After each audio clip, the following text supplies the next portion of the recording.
O Brasil foi um dos primeiros países do mundo a introduzir o exame Papa Nicolau para detectar precocemente o câncer de colo de útero. Apesar desse avanço, a doença ainda é considerada um grave problema de saúde pública. Atualmente, cerca de 80% das pacientes diagnosticadas com esse tipo de câncer apresentam a doença em estágio avançado. Nesses casos, o índice de mortalidade é alto. Em cada grupo de 100 mulheres, 20 têm câncer de colo, segundo estatísticas do Instituto Nacional do Câncer. O programa Inclusão vai mostrar que o HPV, ou papiloma vírus humano, uma doença sexualmente transmissível, é o principal responsável pelo crescente aumento de casos de câncer uterino. A introdução da vacina no Programa Nacional de Imunização do Ministério da Saúde reduzirá sensivelmente esse tipo de câncer e a morte de milhares de mulheres, alertam os especialistas. Mantenha-se protegida com a prevenção. HPV, transmissão direta. Este é o tema do programa Inclusão, que começa agora. A coordenadora dos Serviços de Controle de Infecção Hospitalar, a médica infectologista Eliana Bicudo, explica a eficácia da vacina contra o HPV. Nós temos dois tipos de vacinas, né? A bivalente, que é contra o vírus, os dois vírus 16 e 18, que são os responsáveis, né, pelo câncer de colo de útero, né? Então, o que a gente chama de vírus oncogênico. Então, existe a bivalente, que contém esses dois, protege contra esses dois vírus. E a quadrivalente, que protege contra esses dois, o 16 e o 18, e ainda contra o 6 e o 11, que são os vírus responsáveis pelas verrugas, pelo condiloma, que é uma doença sexualmente transmissível. Então, a gente tem dois tipos de vacina. A discussão da vacina contra HPV no Brasil já saiu do Ministério da Saúde e ganhou a simpatia de médicos especialistas que defendem sua inserção no calendário nacional de vacinas como medida de prevenção. A vacina, ela pode ser realizada a partir de 9 anos, né? O ideal é que ela seja feita antes do início da vida sexual. Então, na maioria dos países onde ela é realizada, né, ela é colocada no calendário vacinal em torno de 12 anos, que seria uma idade, né, que a gente imagina que o início da atividade sexual em torno dos 15 anos, então você colocaria a vacina entre 12 e 14 anos. É lógico que isso varia, né, de acordo com o grupo populacional, né, mas a partir dos 9 anos ela pode ser realizada. Nós temos uma grande quantidade de tipos de HPVs. E esses HPVs são, a gente fala que, toda vez que a gente fala mais de 100, mais de 120, mais de 150. Então, assim, parece que todo dia é descoberto um, né? Mas o fato é que tem muitos tipos de HPVs e tem um grupinho de mais ou menos uns 40 que tem predileção pelo trato genital. Entre esses que têm predileção pelo trato genital, a gente tem aqueles chamados de não oncogênicos. O coordenador-geral da área das doenças sexualmente transmissíveis do Ministério da Saúde diz que a vacina do HPV deve ser uma responsabilidade de estados e municípios, e não só do Ministério. A vacina é muito cara, né? Muito cara, né? A vacina, ela tem um custo bastante alto para o Programa Nacional de Imunizações. Nós possuímos lacunas importantes na rede de saúde que é preciso aprofundar a discussão até que ponto que a vacina vai resolver essas lacunas e esses obstáculos. Por exemplo, nós sabemos que a incidência por câncer de colo de útero e a mortalidade relacionada a essa doença, ela não é homogênea no país. Aqueles estados que têm menor cobertura de rede de serviços, especialmente da atenção básica, que permitem a realização do Papa Nicolau, que é o exame de prevenção, né, do câncer de colo uterino, e mesmo o diagnóstico precoce e o encaminhamento para serviços capazes de realizarem tratamento cirúrgico, quimioterápico, seja lá o que for indicado, é mais restrito no Norte e no Nordeste, né? Essa rede é mais restrita, o acesso ele é menor. Enquanto a vacina não fizer parte do calendário nacional de vacinação do Ministério da Saúde, para que a rede pública hospitalar vacine a população gratuitamente, o jeito é pagar para ficar imunizado do vírus. Nós vimos agora, né, R$250 em média a dose e a outra R$370. E aí se multiplica por 3, você vê o total do tratamento. A auxiliar administrativo Renata Ingres tem 21 anos. Precavida, ela decidiu tomar a vacina anti-HPV. A minha ginecologista me aconselhou a tomar a vacina contra o vírus HPV. Eu aconselho todos os jovens, homens e mulheres, a tomarem a vacina anti-HPV. A médica Ceres Oiaana, que é coordenadora do ambulatório de colposcopia e patologia cervical do Hospital Universitário de Brasília, explica como o HPV se manifesta. Tanto na mulher quanto no homem, o HPV pode causar verruga, infecção clínica. Infecção subclínica, aquelas são manchas brancas visíveis ao microscópio, que é aquele exame que a gente estava fazendo. E infecção latente, que é só por biologia molecular. Essas manifestações, elas são basicamente de 2 tipos. Uma que é vista a olho nu, mais rara e não tem relação com câncer. São as verrugas genitais, os condilomas. E normalmente são causadas por HPVs ditos não cancerígenos, ou seja, não causam câncer. Essa é uma forma de manifestação rara que quase ninguém tem, mas quando tem, bastante desconfortável. Ninguém quer ter verrugas genitais. E tem como remover essas verrugas? Isso, essas a gente sempre trata. Você trata a verruga, você não está tratando o HPV. Quer dizer, eu estou gripado hoje, eu posso tomar um remédio para febre, um para tosse, um para o nariz, mas eu não tomo nada para o vírus da gripe. Eu tomo um remédio para o meu sintoma. Um HPV é mais ou menos a mesma coisa. Se eu tenho verrugas, se eu não quero ficar com verrugas, eu trato as verrugas de uma forma simples. Tem uma chance de reaparecer depois do tratamento, mas normalmente você resolve. A maioria dos homens, eles só percebem a lesão ou sentem que tem algo errado com ele quando vê na sua genitália, né, geralmente no pênis, na glândula, prepúcio, alguma lesão típico de verruga. Mas outros tipos de lesões podem ocorrer, lesões planas, irritativas, lesões avermelhadas. Então tem outros tipos de manifestações que podem, quando investigadas, se revelarem como HPV numa fase incipiente, né? Há casos em que o homem tem que amputar o pênis por conta do câncer, do tumor peniano? Muitas vezes você tem que fazer optar pelo tratamento cirúrgico mais agressivo, que seria a amputação parcial ou um pouco mais do que isso do pênis, incluindo muitas vezes além da própria glândula. Há unanimidade entre os médicos de que o exame preventivo feito com regularidade é capaz de identificar o vírus, antecipar o tratamento e impedir o câncer nas mulheres. A estratégia mais simples, né, de prevenção é o Papa Nicolau, que já está implantado na rede de serviços.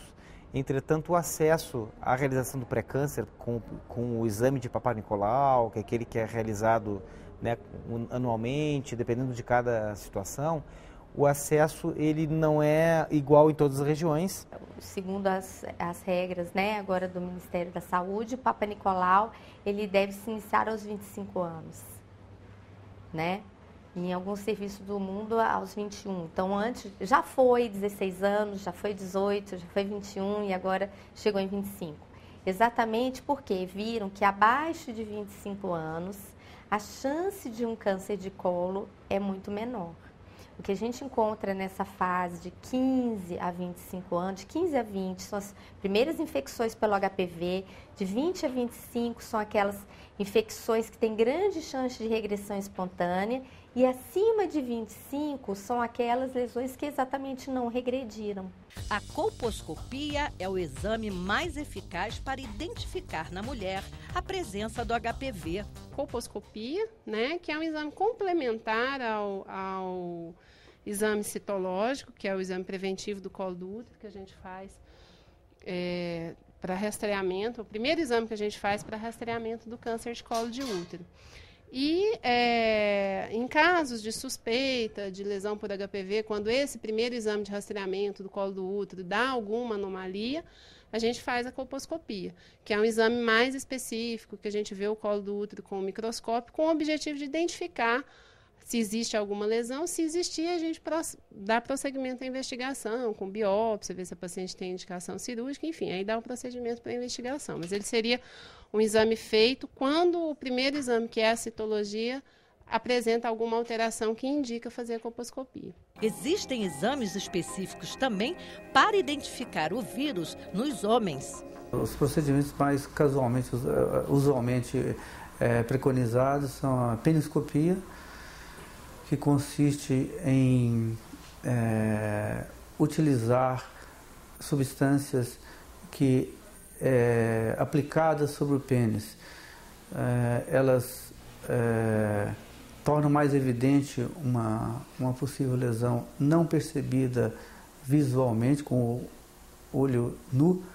Então, utiliza-se uma lente, um equipamento de lente de múltiplo aumento. Junto com esse artifício, você pode identificar alguma lesão não vista anteriormente, nem pelo médico, nem pelo paciente. Quais são as formas de contaminação do HPV? A gente sabe que o contágio do HPV é logo nas primeiras relações sexuais. Tá? Então, e qual seria o maior fator de risco? O maior fator de risco, né, é o início precoce da atividade sexual, a multiplicidade de parceiros, ou seja, quanto mais parceiro você tiver na sua vida, maior a chance de contrair o vírus, óbvio. E o uso do preservativo.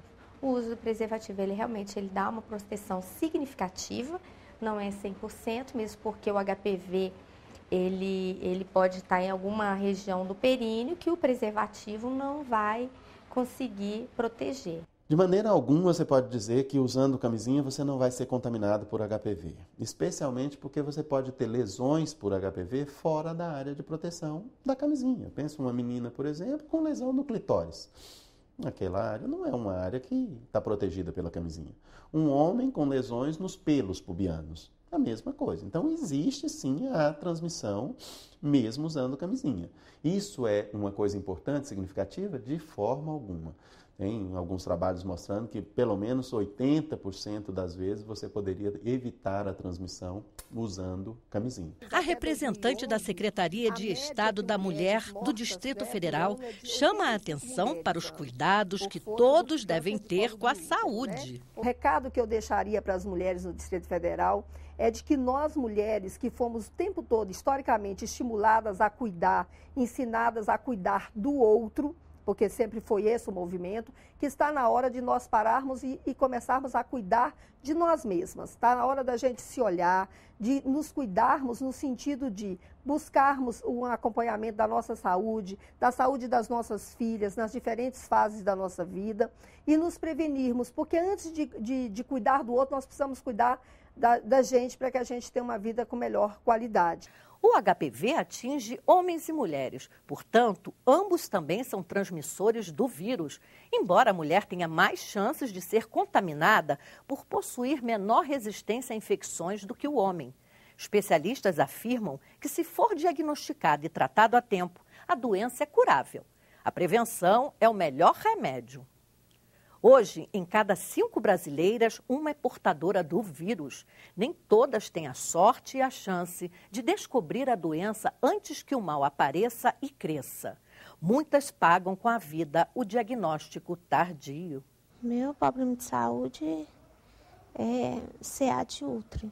A dona de casa, Ângela, fez tratamento para combater um câncer de colo de útero por 2 anos. Ela estava internada no Hospital de Apoio de Brasília e foi pedida em casamento no próprio leito por seu João, companheiro de anos. Ele e a equipe médica prepararam uma surpresa para ela. Realizaram a cerimônia de casamento aqui mesmo. Para mim foi bom, né? Porque eu não esperava realizar uma cerimônia dessa tão bonita que foi, fizeram muito linda, né?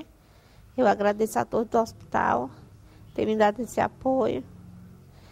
E eu acho que estava na hora certa. Sempre eu falava para ela, que eu digo, nós vamos casar. Sempre eu falava para ela. Digo, não, a gente não ficar junto não, a gente vai casar.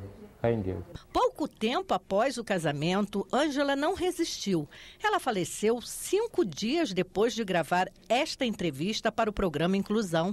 Mais uma vítima fatal do vírus HPV.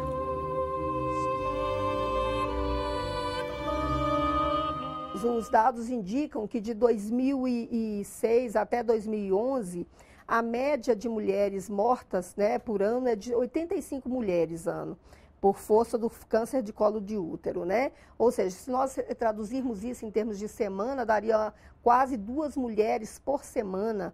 Não é um número qualquer, é um número extremamente importante, você está falando de vidas. E algo que também chama atenção é que quem acaba envolvido nessa situação são aquelas mulheres de 50 anos, com vários filhos, mulheres de uma situação mais fragilizada do ponto de vista social e econômico. O que a gente tem na realidade é que, infelizmente, nos últimos 30 anos, não vem diminuindo a quantidade de câncer de colo de útero. Então, isso é injustificável, né? Não poderia acontecer isso. Os nossos esforços, especialmente do ponto de vista de política pública, né, deveria envolver isso. E a gente tem umas dificuldades que talvez a gente não consiga entender. Segundo o psicólogo Ricardo Teixeira, é muito difícil para os familiares superar a dor da perda do ente querido. Muitas vezes a pessoa não está preparada para lidar com um diagnóstico médico, seja de uma doença como HPV, de um vírus, um câncer ou algo assim, né? Ou uma notícia ruim, né? Como a perda de um ente querido, ou algo que... ou a perda do emprego, a perda... enfim, qualquer circunstância que mexa nesse senso de equilíbrio na vida de uma pessoa, né, pode gerar uma resposta ansiogênica, uma resposta traumática.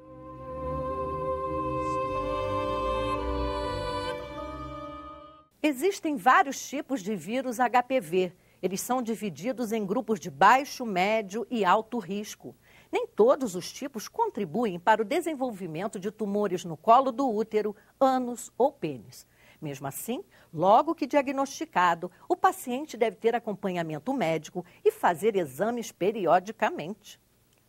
A produção do programa saiu às ruas de Brasília para descobrir se homens e mulheres estão bem informados e sabem o que é e o que causa HPV. Acompanhe conosco o resultado da abordagem. Você sabe o que é HPV? É uma doença transmissível, não é? Seu José, o senhor sabe o que é HPV? Eu sei que é uma doença sexualmente transmissível, incurável, né? É quando uma pessoa tem muitos parceiros, né? Então isso aí acontece. Não só essa, mas no Brasil são mais de 26 tipos de doenças sexualmente transmissíveis. HPV é uma doença transmitida por um vírus, né? Que afeta as mulheres e também os homens. E essa doença ela traz uma lesão no útero da mulher, que pode inclusive aparecer como se fosse uma verruga, né? Você sabe o que é HPV? Não sei de formar o que é isso não. Eu já vi falar, mas não estou bem ciente ainda não. Não sei. A senhora sabe o que é HPV? Não. Já ouviram falar na escola, ou em casa, ou pela televisão? Não, nunca ouvi falar. E você? Também não. E no próximo bloco, o Inclusão vai mostrar a experiência de uma escola que ensina alunos adolescentes do ensino médio a se precaverem do vírus HPV na sala de aula. Voltamos já.